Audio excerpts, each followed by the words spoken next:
Hello साथियों, ए to Z classes में आपका स्वागत है। और आज हम लोग एक नए टॉपिक के साथ मिल रहे हैं जो जेम्स ब्रूनर का आधुनिक संज्ञानात्मक का सिद्धांत कहलाता है। भाई, जेम्स ब्रूनर का आधुनिक संज्ञानात्मक सिद्धांत। अगर आपसे पूछे कि आधुनिक संज्ञानात्मक सिद्धांत किसने दिया तो आप कहेंगे ब्रूनर महोदय ने, और संज्ञानात्मक सिद्धांत किसने दिया तो जीन पियाजे महोदय ने। तो ये चीज़ें थोड़ी सी कन्फ्यूजन वाली इसमें है, इसीलिए इनको आधुनिक संज्ञानात्मक सिद्धांत का जनक कहते हैं। आधुनिक संज्ञानात्मक सिद्धांत कह सकते हैं किसने दिया तो जेम्स ब्रूनर ने दिया। और इसको और ज़्यादा पढ़ने के लिए और जानने के लिए और समझने के लिए हमारे वीडियो तक आप लास्ट तक बने रहें। और लास्ट तक बने रहने के लिए आपको हमारे चैनल को पहले सब्सक्राइब करना होगा। चैनल को सब्सक्राइब करेंगे तो हर वीडियो की नोटिफिकेशन आपके पास पहुंचती रहेगी, जिससे आप टाइम के साथ हमारे साथ जुड़ सकते हैं। तो अब बात करते हैं हम अपने क्लास की कि जो हमारा टॉपिक आपको स्क्रीन पर दिखाई दे रहा होगा कि आधुनिक जो सिद्धांत है संज्ञानात्मक, उसके बारे में हम जानेंगे। तो सबसे पहला प्रश्न यही है कि आधुनिक संज्ञानात्मक सिद्धांत के जनक, आधुनिक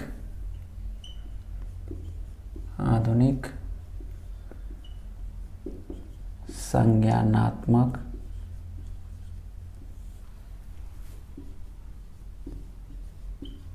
सिद्धांत के प्रतिपादक कौन है भाई?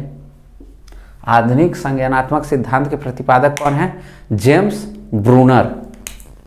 उत्तर है आपका जेम्स ब्रूनर। ये 007 वाले जेम्स बॉन्ड ही हैं, समझ लीजिए।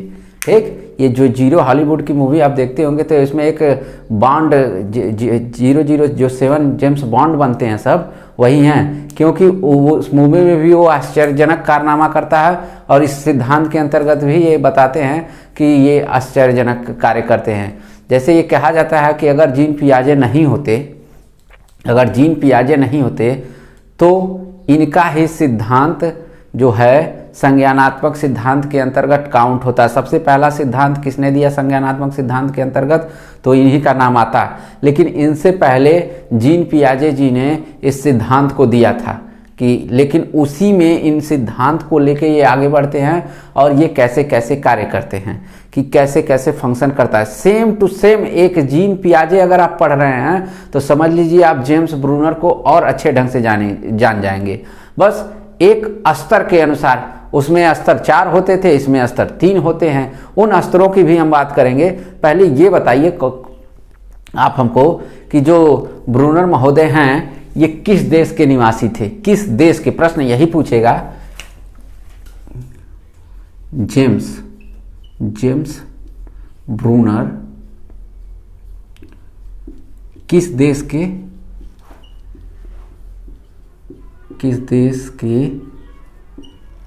निवासी थे? किस देश के निवासी थे भाई? जेम्स ब्रूनर जो हैं किस देश के रहने वाले थे? किस देश में अपना वर्क किए थे? किस देश के अंतर्गत ये कार्य किए थे? बताइए। तो ये अमेरिकन, एक ट्रिक मैं बता रहा हूं, उस ट्रिक को याद रखिएगा। पहले यहां अमेरिका लिख लीजिए। अमेरिका, ये अमेरिका हो गया। एक ट्रिक बता रहा हूं कि अगर साइकोलॉजी में आपसे कोई भी प्रश्न पूछे कि ये किस देश के निवासी हैं,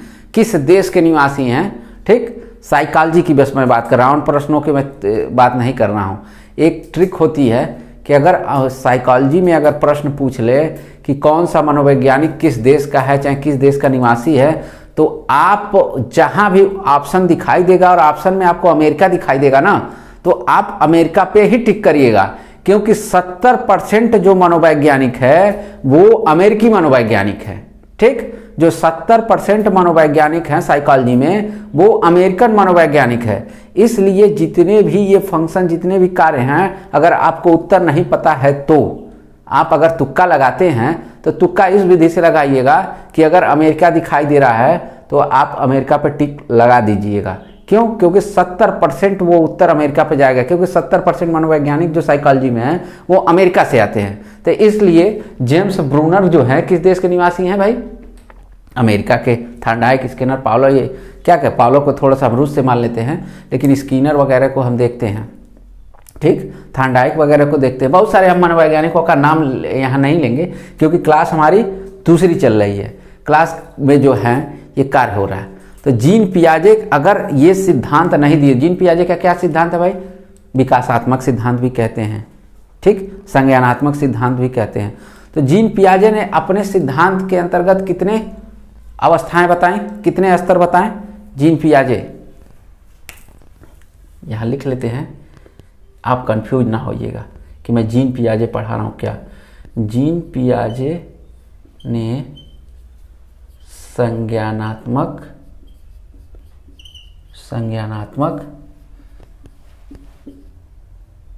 सिद्धांत के कितने स्तर बताएं, कितने स्तर बताएं, कितने स्तर बताएं भाई? ये तो आप जान ही रहे होंगे। पूर्व संवेदी अवस्था, पूर्व अवस्था, मूर्त अवस्था, अमूर्त अवस्था, ठीक, यही है ना। एक बार और मैं रिकॉल कर रहा हूं आपको, संवेदी या गामक अवस्था, पूर्व अवस्था, मूर्त अवस्था, अमूर्त अवस्था, यानी कुल कितनी अवस्थाओं की मैं बात कर रहा हूं? 4 अवस्थाओं को जीन पियाजे जी ने यहां पे दिया है। कितनी? 4 अवस्थाओं को, ठीक। अब यही बात मैं ब्रूनर के बारे में पूछ ले रहा हूं। ब्रूनर ने आधुनिक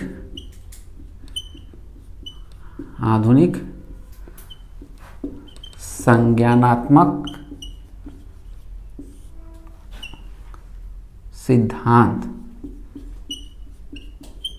सिद्धांत के कितने स्तर बताएं, कितने स्तर बताएं? तो इन्होंने कितना स्तर दिया था? आप लोगों ने कहीं पढ़ा होगा, जाना होगा, अपने बीटीसी क्लास में पढ़ा होगा, अपने बीएड क्लास में पढ़ा होगा। तो कितने स्तर बताए गए थे? आप जीन पियाजे के बारे में जान गए। अब ब्रूनर ने अपना कितने स्तर बताए थे अपने सिद्धांत का? तो इन्होंने 3 स्तर बताया था। इन्होंने कितने स्तर बताए थे? 3 स्तर। वो तीनों स्तर इतने इंपॉर्टेंट हैं कि जिनको हमको जानना जरूरी है। उन 3 स्तरों को हम एक एक करके बात करते हैं, एक तुलनात्मक रूप में बात करते हुए चलते हैं। यहाँ पे आप इसका चाहें तो स्क्रीनशॉट ले सकते हैं, ठीक, स्क्रीनशॉट इसका ले लीजिए। अब हम बात करते हैं उन तीनों स्तरों को एक एक करके समझते चलते हैं।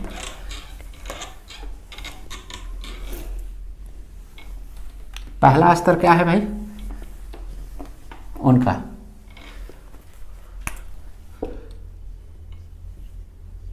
जेम्स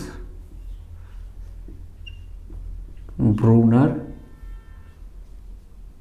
के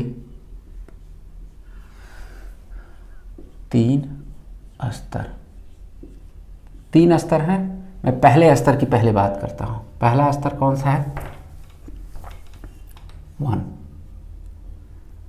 क्रियात्मक।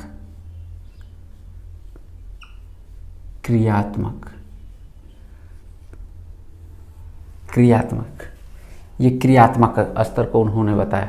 क्रियात्मक स्तर क्या होता है? इनएक्टिव इसको अंग्रेजी में कहते हैं, इनएक्टिव या एक्टिव, ठीक। इनएक्टिव या एक्टिव स्तर को अंग्रेजी में कहते हैं। इसको इनकी जो जेम्स ब्रूनर की पहली जो अवस्था है वो क्रियात्मक अवस्था है। क्रियात्मक अवस्था होती क्या है? सबसे पहले तो इसका जन्म जान लेते हैं कि ये जन्म से 2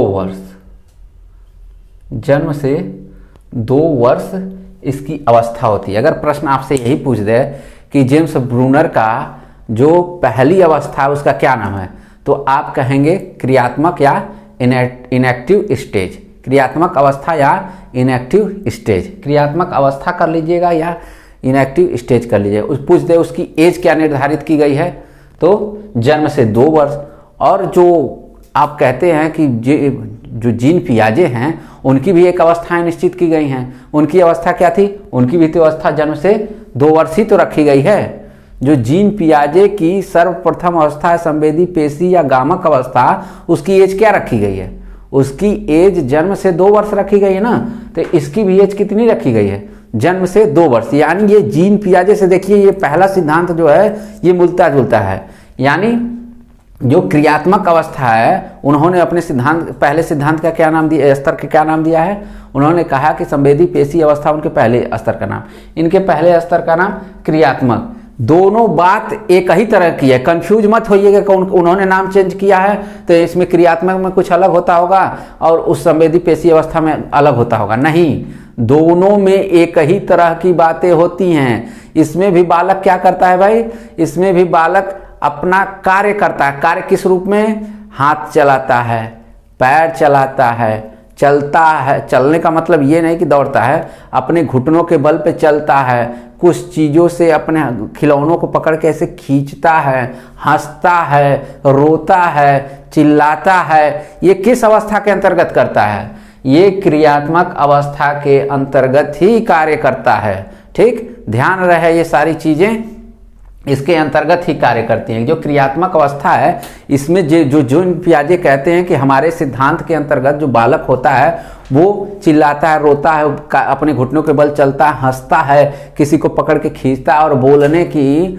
जो बात होती है वो कुछ वर्ड भी उसमें वो बोलता है। जन्म से 2 वर्ष के अंदर बालक कुछ वर्ड, एक आध वर्ड नहीं बोलना शुरू कर देता है ना। ठीक वही बात इसके अंतर्गत, क्रियात्मक के अंतर्गत भी वही कार्य होता है जो जीन पियाजे के सिद्धांत के पहले सिद्धांत के अंतर्गत, सिद्धांत के नहीं, जो पहली अवस्था होता है उसके अंतर्गत होता है। ठीक वही अवस्था इसके अंतर्गत भी पाई जाती है। इसमें क्या लिख सकते हैं कि चलना, चलने का मतलब घुटने से, ठीक, चलना, रोना, चिल्लाना, हंसना,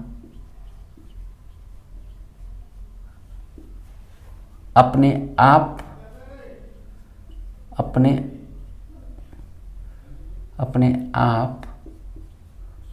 खेलना,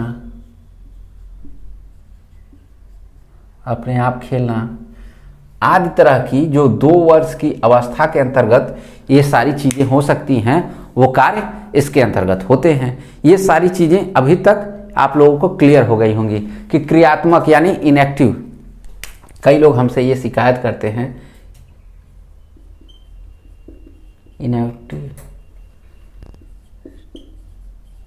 कि सर आप इसकी इंग्लिश क्यों नहीं लिख देते हैं। तो चलिए भाई, मैंने आपकी स्पेलिंग लिख दी, इनएक्टिव स्टेज इसको कहते हैं, जिससे आप कंफ्यूज ना होइएगा। ठीक, जो भी चीज़ें हैं कंफ्यूज मत होइएगा। इसको इनएक्टिव स्टेज भी कहते हैं, जो जन्म से 2 वर्ष होती है, जिसमें बालक क्या करता है, रोता है, चिल्लाता है, करता है। अब इनकी दूसरी अवस्था की बात करते हैं। दूसरी अवस्था क्या होती है भाई, प्रतिबिंबात्मक।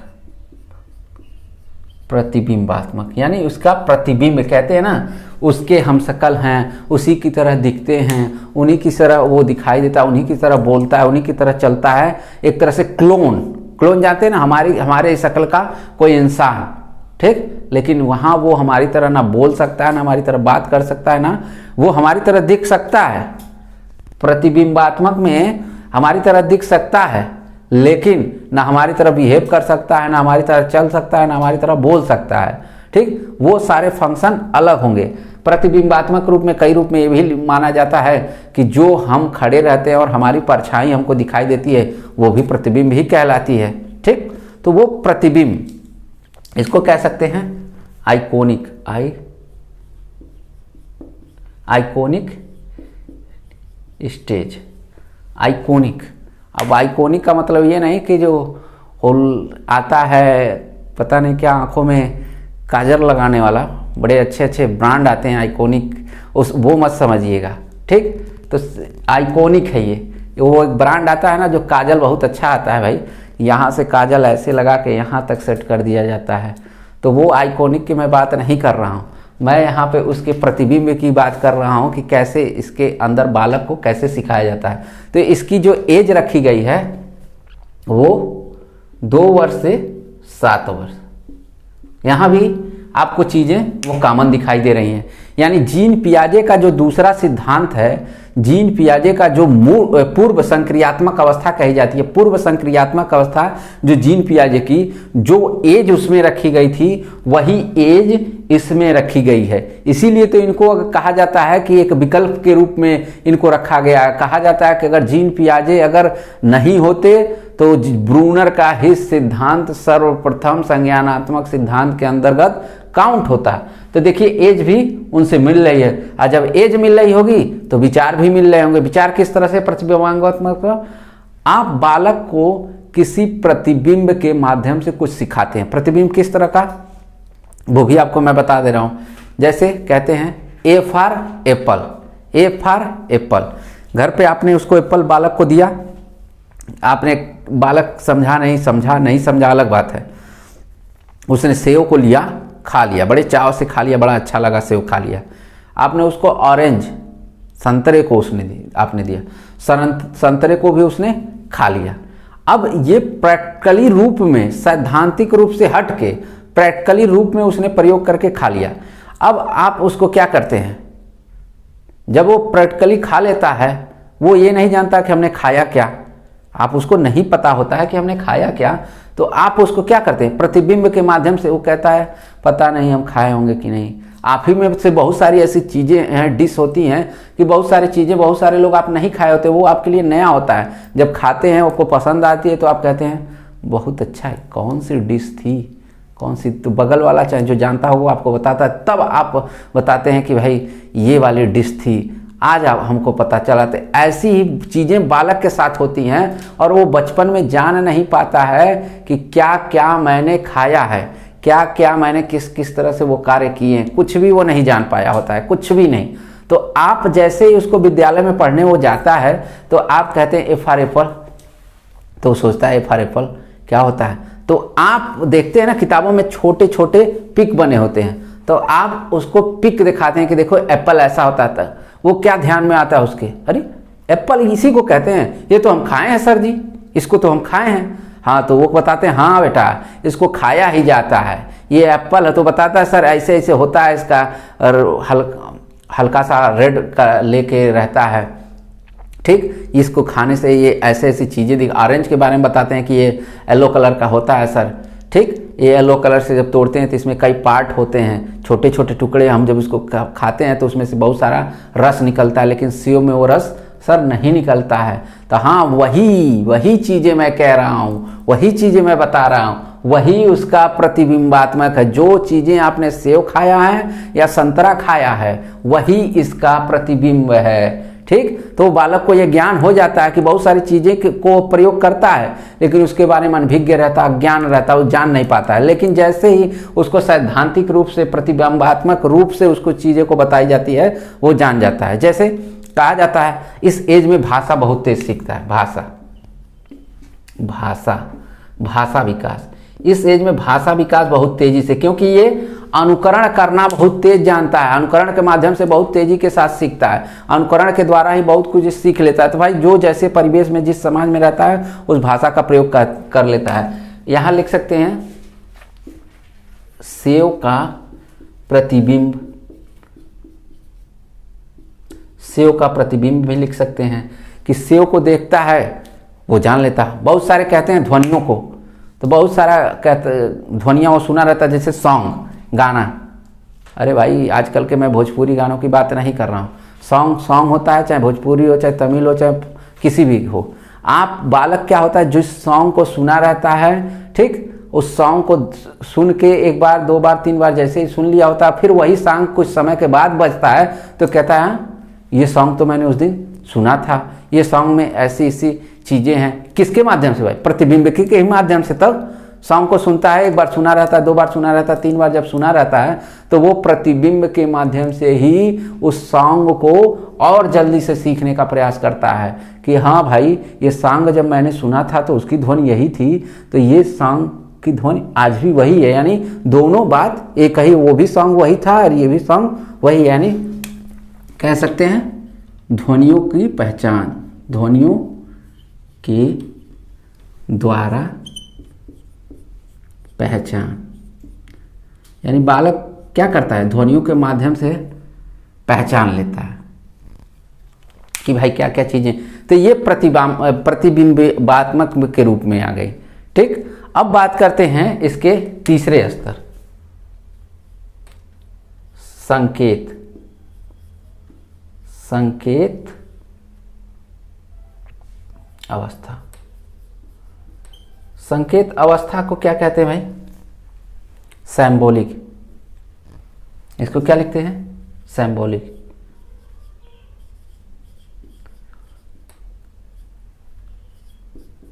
स्टेज, सिंबॉलिक स्टेज, सिंबॉलिक संकेत अवस्था। इसको संकेत अवस्था भी कहते हैं। संकेत अवस्था क्यों कहते हैं? क्योंकि इसके अंदर देखिए एज का यहाँ पे डिफाइन किया जाता है। तो यहाँ पे 7 खत्म हो रहा था और 7 से ये 15 वर्ष इसकी अवस्था रखी गई। इसको 7 से 15 वर्ष क्यों रखी गई भाई? क्योंकि इस अवस्था के अंतर्गत 3 ही बताई गई है, जीन पियाजे के अंतर्गत 4 बताई गई है। जो जीन पियाजे का जो मूर्त संक्रियात्मक अवस्था थी वो 7 से 11 वर्ष उसकी डिफाइन की गई थी। ठीक, और जो अमूर्त अवस्था या औपचारिक अवस्था थी वो 11 से 15 वर्ष निर्धारित की गई थी। उन दोनों अवस्थाओं को जो मूर्त संक्रियात्मक अवस्था थी, औपचारिक संक्रियात्मक अवस्था को, दोनों को इसी अवस्था के अंतर्गत मर्ज कर दिया गया है, इसी अवस्था के अंतर्गत जोड़ दिया गया है। इसीलिए जीन पियाजे के 4 स्तर हो जाते हैं और जेम्स ब्रूनर के 3 स्तर हो जाते हैं। क्योंकि इन्होंने अपने तीसरे जो स्तर दिखाई दे रहा है, संकेत स्तर, उसी स्तर के अंतर्गत जीन पियाजे के दोनों सिद्धांतों को ये मर्ज कर देते हैं। क्यों?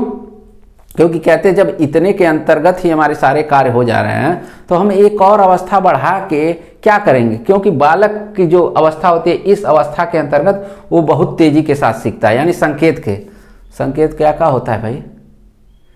संकेत क्या क्या होता है? बहुत सारे संकेत होते हैं। कई लोग आंख मार के समझा लेते हैं। ठीक, दिल की बातें कहते हैं ना, इशारों में हो गया। बहुत सारे कार्य अब बिना बोले हो गया। कई लोग तो दिल की बातें ही समझ लेते हैं, बिना बोले ही दिल की बातें समझ लेते हैं कि क्या चाह रहा है वो क्या। तो वो कहते हैं अरे यार इसकी साइकोलॉजी कितनी अच्छी है, इसको कितने अच्छे से जानता है। बहुत सारी चीज़ें होती है संकेत के माध्यम से, बहुत चीज़ें होती है बिन बोले बहुत कुछ कह जाती हैं। आपकी आंखें, कहते हैं ना आपकी आंखें तो कुछ बोल रही हैं। ठीक, तो ये क्या है? आंखें बोलती हैं। अब आप क्या सोच रहे हैं वो अलग बात है। वो आंखें कैसे बोलती हैं? बहुत गुस्सा आ रहा है, आपकी आंखें चढ़ी हुई हैं, आपकी आंखें रेड हो रही हैं, वो भी एक इशारा है कि भाई बंदा बड़े गुस्से में है, बहुत तेज गुस्से में है। तो वो क्या हो रहा है? संकेत ही तो है। कोई किसी का चेहरा एकदम लाल हो जाता है गुस्से में, वो भी तो उसका संकेत ही है। कोई अपने भावों के जो भाव भंगिमा होती है एक अदा के द्वारा, भाई अदा समझते हैं ना? हाँ, इनपुट आउटपुट एंड उसका प्रोसेस चलता है, मैं उसकी बात कर रहा हूँ। तो अपनी अदाओं के द्वारा भी उसको बता देते हैं कि क्या वो क्या चाह रहा है, उसकी अदा कितनी अच्छी है। कहते हैं ना वो क्या सारी चीज़ें आती हैं संकेत के अवस्था के अंतर्गत। इसके अंदर कहते हैं कि हम अपने विचारों को, अपने भावों को, ठीक यहाँ लिख दे रहे हैं, विचार, भाव, ठीक, हम अपने विचारों को, हम अपने भावों को कितने एकदम स्मूथ यानी कितने अच्छे ढंग से प्रदर्शित कर रहे हैं। ठीक, हम कोई क्लास होती है, बहुत सारी चीज़ें एक क्लास में मिल जाती हैं, बहुत सारी चीज़ें ऐसी होती है कि उस क्लास में वो संभव नहीं हो पाती हैं। तो बहुत सारी चीज़ें ऐसी चल रही हैं कि जो एक समय में ही वो चीज़ें हो सकती हैं, वो उनकी क्षमता है, और जो अलग अलग कार्यों के लिए होती हैं वो अलग क्षमता है। तो यहाँ पे संकेत करके जो पढ़ने में विद्यार्थी हैं उनको बस इशारा कर दिया जाता है कि ये देखो ऐसे से कर लेना, ऐसे से कर लेना। वो बालक क्या करता है, वो उसी रूप में मौखिक रूप से समझ लेता है और उसका आंसर कर देता है। लेकिन कुछ लोग विद्यार्थी होते हैं, उनको यहाँ ब्लैक बोर्ड पर पूरे अच्छे से लिख के समझाया जाए, व्हाइट बोर्ड पर कितने अच्छे ढंग से समझाया जाए, उनको बिल्कुल नहीं समझ में आता है। तो यही चीज़ें होती हैं कि किस तरह के विद्यार्थियों को किस तरह का संकेत किया जाता है। अच्छे विद्यार्थी रहेंगे, समझदार विद्यार्थी रहेंगे तो आप एक बार में समझाएंगे तो उस चीज़ों को समझ लेंगे। लेकिन कुछ क्लासों में गधाओं होते हैं ना, ठीक, कितना भी रगड़ते रह जाइए, कितना भी रगड़ते रह जाइए, रगड़ते रगड़ते थक जाइए, लेकिन काऊ समझने के लिए तैयार रहते हैं? कभी वो समझने के लिए तैयार नहीं होते। बस रगड़ते जाइए, रगड़ते जाइए। इतनी मेहनत करवाते हैं, इतनी मेहनत करवाते हैं कि लाख कोशिश करने के बाद भी वो क्लास को आप सक्सेसफुल नहीं, क्योंकि वो अपने ढर्रे पे पड़े रहते हैं। क्योंकि आपके संकेत, आपकी मेहनत, मैं यहाँ से आपके लिए मेहनत कर रहा हूँ ना, पूरी तरह मेहनत कर रहा हूँ कि आप इस बार शिक्षक भर्ती जो आने वाली है लोकसभा चुनाव के पहले, आप उसमें आप एक सीट रिजर्वेशन अपना करा लीजिए। उसके लिए क्या करना होगा, हमारे वीडियो को जुड़ना पड़ेगा। और देखिए वीडियो से हमारे कितने लोग जुड़ते हैं और कितने लोग खर्राटे के साथ और कहते हैं हमको नौकरियाँ नहीं मिला, हमको नौकरी। अरे खाक मिलेगा, तुम तो पढ़बे नहीं किए हो, कहते हो हम बेरोजगार हैं। कैसे बेरोजगार हैं भैया? हाँ, डिग्री लेने से अगर बेरोजगारी खत्म हो जाती तो बिल्कुल खत्म हो जाती। डिग्री लेने का मतलब कि आप उसके लिए पात्र हो गए, लेकिन क्या डिग्री के साथ आप न्याय कर रहे हैं? अगर डिग्री के साथ न्याय कर रहे हैं तो आप शिक्षक बनिए। आप यहाँ पे सोने नहीं आए हैं। डिग्री ले लिए, बीएड की, हमने बीएड किया, हमने बीएड किया, हमने भी, अरे हम भी देख रहे हैं कि कैसे कैसे लोग बीएड कर रहे हैं। ठीक, क्या वो पात्र हैं? मैं अपनी आंखों से देखता हूँ, वो बिल्कुल उसको डिजर्व नहीं करते हैं, लेकिन हाँ भाई बस बीएड कर रहे हैं, घर पे रह के बीएड करते हैं। ठीक, तो क्या वो डिजर्व करते हैं? बाद में कहेंगे कि हमको नौकरी नहीं मिली, हमको सरकार वैकेंसी, रोज रोज तुम्हारे लिए सरकार वैकेंसी लेके आएगी। हाँ, जिस दिन पार्टिसिपेट किए उस दिन नौकरी नहीं मिला तो फिर अगले महीने के अंदर तुमको फिर वैकेंसी चाहिए। हाँ, व्यवस्था के अंतर्गत वैकेंसी। आप मेहनत करो ना, आप मेहनत करो, आप मेहनत करोगे सफलता मिलेगा। ये वही संकेत स्तर है, वही संकेत। अगर हम मेहनत कर रहे हैं, आपके भावों को समझ रहे हैं, कम समय में बहुत कुछ दे रहे हैं, तो हमको वो चीज़ें मिलेगी। यही वो संकेत अवस्था है। कम समय में इशारों के द्वारा, उस बातों के द्वारा उस चीज़ें आपको क्लियर हो जा रही हैं, समझ में आ जा रही हैं, वो सारी चीज़ें आपको एक सफलता की तरफ ले जा रही हैं, जिसमें आपके विचार जो होंगे उच्च क्वालिटी के होंगे, आपकी भाषा क्या होगी, उच्च क्वालिटी की होगी, आपके भाव जो होंगे उच्च क्वालिटी के, क्योंकि आप उसकी समझ रखते हैं। जो गधे हैं, जो जिस चीज़ की समझ बिल्कुल नहीं रखते हैं, वो क्या समझ पाएंगे? संकेत स्तर को क्या समझ पाएंगे? आप उनको क्या चाहिए? बैक डोर से नौकरी मिल जाए। ठीक है भैया, तुम बैक डोर से ले लेना, हम भाई मेहनत करके ले लेंगे। मेहनत करने वाले इंसान कभी फेल्योर नहीं होते हैं, इस क्षेत्र में नहीं, कहीं भी नहीं फेल होते हैं। कोई भी ऐसा फील्ड नहीं है, अगर मेहनत करने वाला विद्यार्थी है, हार नहीं माननी है, हार नहीं माननी। अगर हार मान लिए तो खेला खत्म, तो खेला नहीं खत्म करना है। तो ये जो संकेत अवस्था है, जो 7 से 15 वर्ष इसकी एज रखी गई है, उसमें विचार बहुत अच्छे होते हैं। वो अपनी समस्या समाधान कह सकते हैं, समस्या समाधान। इस एज में समस्या समाधान भी कर सकते हैं, करते भी हैं। बहुत सारे इनके लाइफ में समस्याएं आती हैं, उस समस्याओं का ये निराकरण इस संकेत अवस्था के अंतर्गत करते हैं। बहुत सारी समस्याएं, क्योंकि इस एज तक बालक क्या होता है, बाल्यावस्था से किशोरावस्था में वो प्रवेश कर गया है। ध्यान रखिए, एज देखिएगा। मैंने बाल विकास की जो अवस्थाएं पढ़ाई हैं, वो आप न समझ पा रहे हो तो एक बार हमारे जो चैनल, जो प्लेलिस्ट में पढ़ा होगा बाल मनोविज्ञान में, उसमें बाल विकास की अवस्थाएं हैं। उन अवस्थाओं में से आप पढ़ लेंगे तो जो 7 से 15 वर्ष की अवस्था है, ये बाल्यावस्था से किशोरावस्था में ट्रांसफर हो रही है। तो किशोरावस्था में मैंने बताया था कि इसमें समस्याओं का भी समाधान होता है। तो ये सारी चीज़ें एक एज के अंतर्गत होती हैं।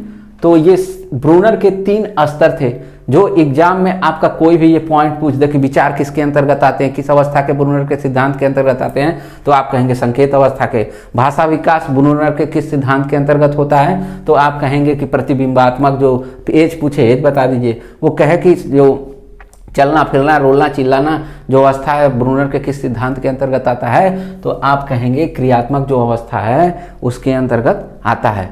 आई होप ये क्लास आप लोगों को अच्छे से समझ में आ गई। ऐसा कोई पॉइंट नहीं है जो मैंने छोड़ दिया हो इनके स्तर। अभी ब्रूनर का जो अगला है वो सिद्धांत है। देखिए, सिद्धांत और स्तर दोनों अलग अलग हैं। अगर एक में होता तो मैं एक ही पढ़ाता, लेकिन सिद्धांत अलग हैं। मैं सिद्धांत को कल पढ़ाऊंगा। पहले आज जो इसके स्तर हैं, ठीक, स्तर जान लिए, कल हम सिद्धांत के बारे में जानेंगे। और जितने लोग हैं, मैं एक बार और रिक्वेस्ट करता हूं कि अधिक से अधिक लोगों को हमारी लाइव सेशन में जोड़ें और अधिक से अधिक लोग हमारी वीडियो को देखें। धन्यवाद दोस्तों।